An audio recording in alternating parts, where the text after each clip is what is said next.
Hello and welcome to IITN express. तो आज हमारे पास एक क्वेश्चन है। ये क्वेश्चन जेई एडवांस एडवांस 2023 का क्वेश्चन है।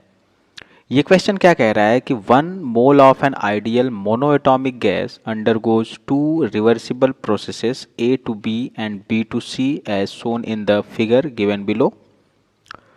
A to B is an adiabatic process. ये जो A to B है ये क्या है? दिस इज एडियाबैटिक प्रोसेस और ये रिवर्सिबल है। ठीक है, यहाँ पे गिवन है रिवर्सिबल एडियाबैटिक प्रोसेस है। If the total heat absorbed in the entire process A to B and B to C is RT2 ln 10, the value of 2 log V3 is.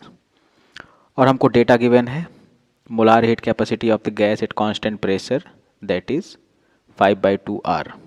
Okay, now A to B तो हो गया क्या, that is reversible adiabatic process. और B to C ये आप graph से देख सकते हैं कि ये क्या है, रिवर्सिबल आइसोथर्मल प्रोसेस। ठीक है, रिवर्सिबल आइसोथर्मल प्रोसेस। ओके, अब ये क्या कह रहा है कि A to B और B to C में जितना टोटल हीट एब्जॉर्ब हुआ है वो किसके बराबर है, RT2 ln 10।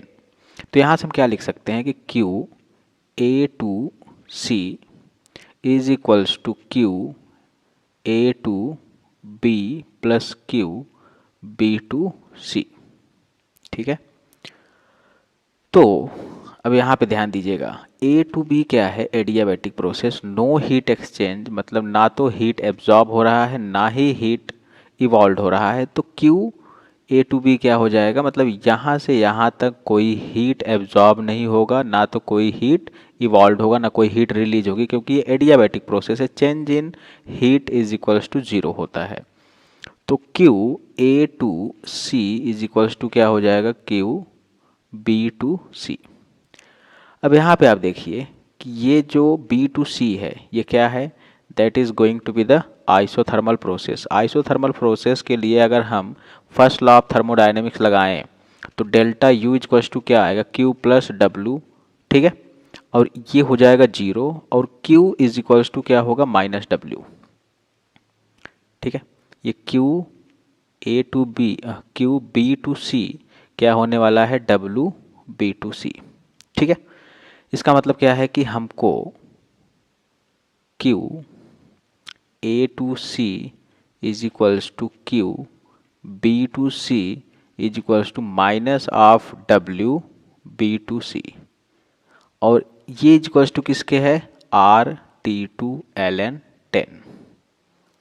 ठीक है, अब ध्यान देना है, हमको क्या करना है, B to C का वर्क निकालना है, और वर्क ही ये हीट है और ये टोटल हीट के बराबर होगी। ठीक है, तो minus W B to C is equals to minus of minus nRT ln V3/V2, और यहाँ पे टेम्परेचर कौन सा होगा, T2 वाला। ठीक है, अब यहाँ से ध्यान दीजिएगा कि वैल्यू पुट करनी है, ये माइनस माइनस प्लस हो जाएगा, नंबर ऑफ मोल कितना है 1, R की वैल्यू ओके ऐसे लिख लेते हैं, कैंसिल होने वाला है बाद में, T2 ln V3/V2।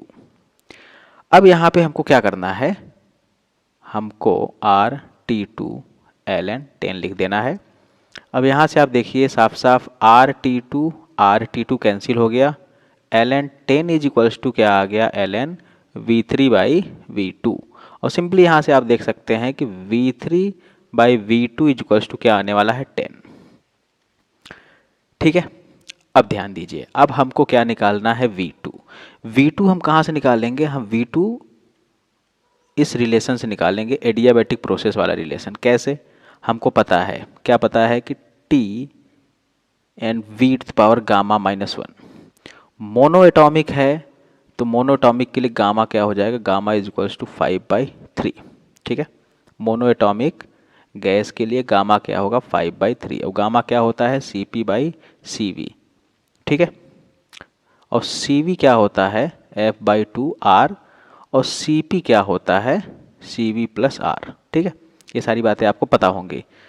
तो यहाँ से हम क्या कर सकते हैं, T V to the power gamma minus one equals to क्या होता है, कांस्टेंट। और यहाँ से हम सिंपली क्या लिख सकते हैं, हम लिख सकते हैं कि T1 V1 to the power gamma minus one is equals to T2 V2 to the power gamma minus one, क्योंकि प्रोसेस क्या है, रिवर्सिबल है।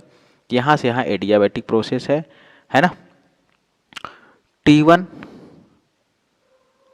V1 ये हमको T1 और T2 हमको पता है, V1 हमको पता है, ये है T1, ये है T2, ये है T1, ये है T2 और ये है V1, और हमको क्या निकालना है, V2, ठीक है। अब ध्यान दीजिए, वैल्यू पुट करना है सिंपली। T1 कितना है 600, V1 कितना है 10, और गामा की वैल्यू पुट करेंगे तो कितना आने वाला है, गामा की वैल्यू कितनी है 5/3, तो 5/3 -1 कितना हो जाएगा 2/3 is equals to 60। And V2 हमको निकालना है, V2, ठीक है, V2 हमको निकाल लेना है। तो V2 इज इक्वल्स टू कितना आ जाएगा, अगर आप इसको सॉल्व करोगे, ये कैंसिल होके कितना आ गया 10 इंटू 10 टू द पावर 2/3 है। तो अगर आप इनको ऐड करेंगे तो क्या आने वाला है, 10 टू द पावर 5/3, और ये यहाँ पे जो 2/3 है इसको उस साइड लेके जाएंगे तो क्या हो जाएगा, ये क्या होने वाला है 3/2, और फर्दर V2 क्या आने वाला है, V2 is going to be 10 to the power 5/2, ठीक है।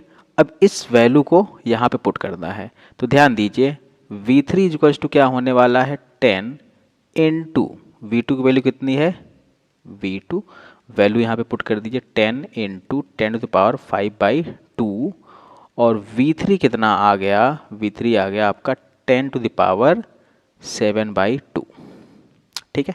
कितना आ गया 10 टू द पावर 7/2।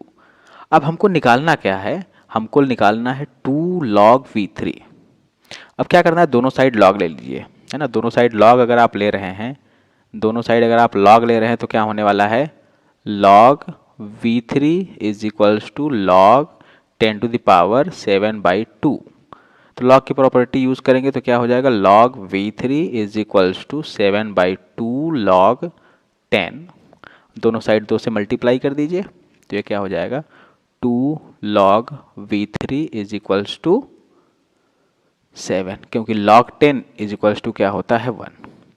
तो 2 log V3 यहाँ पे आप लिख लीजिए 2 log V3 is equals to कितना आ गया 7, okay. So the answer is going to be 7. Okay. So hope you got the answer. Thanks for watching and have a good day.